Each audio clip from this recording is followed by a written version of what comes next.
Hello, and welcome to Tales for Life. In each episode of this podcast, we'll explore a folk or fairy tale from a different culture or region and discover the life lessons, values, and morals they offer that we can use today. Join me on the journey through the magical and meaningful world of folk and fairy tales.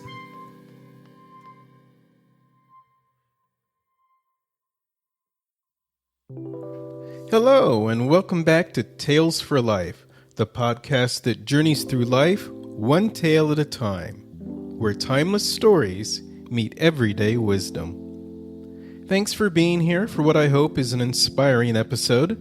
It's an episode I've titled, Great Rewards Only Come from Great Challenges. When we get up each day, we never think to ourselves, let's be ordinary. We hope for something more, a moment that matters, a chance to make an impression, a day that feels worth remembering.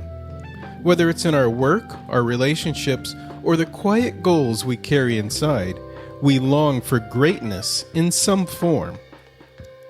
But longing alone isn't enough.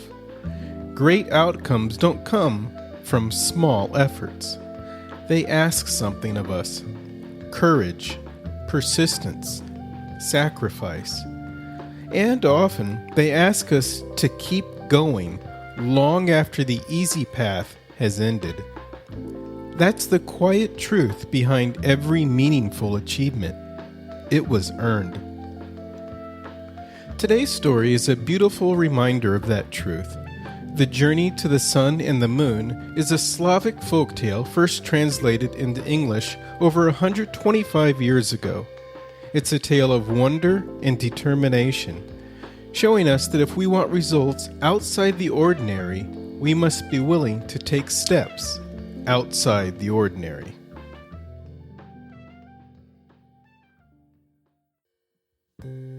Jean, a poor shepherd, and Annette, the brave and gentle daughter of a wealthy farmer, loved each other deeply. Though Annette cared nothing for riches, her father did. When Jean asked for her hand, the farmer replied, "You may marry Annette and inherit my wealth. If you ask the sun why he doesn't warm the night, and the moon why she doesn't shine by day." Undaunted, Jean set off. In a town he passed through, the locals asked him to inquire of the sun why their prized pear tree no longer bore fruit. In another town, the people begged him to ask why their well had turned foul and no longer produced pure water. Jean promised to seek answers. After a long journey, Jean reached the sun just as he was about to begin his day. "Why don't you warm the night?" Jean asked. The sun replied, "If I did, the world would burn." As for the pear tree in the well, he said his sister, the moon, would know. Jean then journeyed to the moon and asked why she didn't shine by day or warm the earth. "If I lit the day," she said, "plants would bear no fruit. Though I don't warm, I give dew, which nourishes the land." She then explained the pear tree had stopped bearing fruit because a royal child was buried beneath it without proper burial rites. If the rites were performed, the tree would bloom again. As for the poisoned well, a giant toad lay beneath its brim. Break the rim and kill the toad, and the water would run pure. On arriving at the town with the poisoned water, Jean shared the moon's wisdom.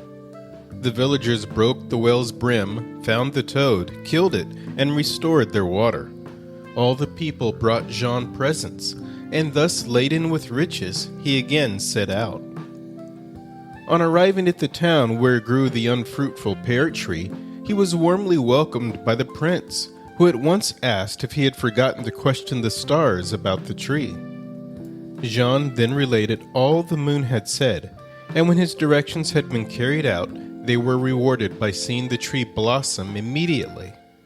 Jean was loaded with rich gifts, and the king presented him with a most valuable horse, by means of which he reached home very quickly. Jean rode home, wiser and wealthier than before, wealthier even than his father-in-law. Though Annette rejoiced, her father was dismayed. He had hoped Jean would perish. But seeing Jean's success, he could do nothing but allow them to be married. The wedding was grand, with roasted crane, flowing mead, and music so sweet it still echoes through the mountains.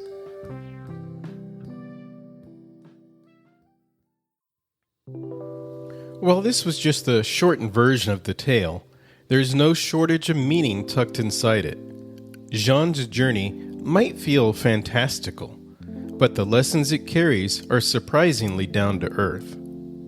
First, there's that quiet truth. When you act ordinary, people tend to see you that way.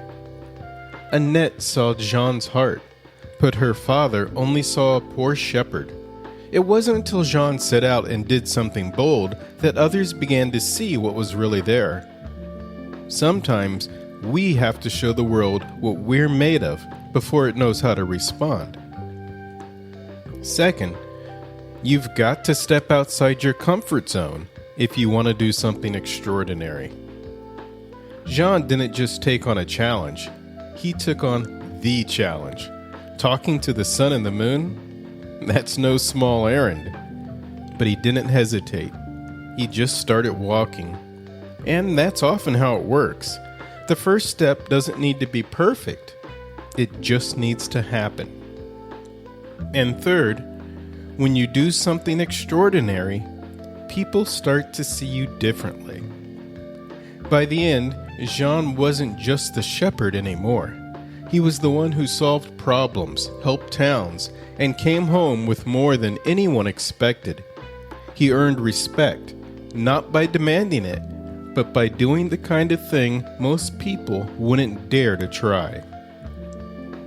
So if you're listening and wondering whether it's worth it to take that leap, to try something hard, to go after something big, this story says yes. Not because it's easy, but because it matters. Thanks for spending time with me today. As you head into your week, may you find the courage to take on something bold, even if it's just one small step. And may that step lead you somewhere you didn't expect, but deeply deserve. Until next time, this is Tales for Life, where stories remind us who we are and who we might become.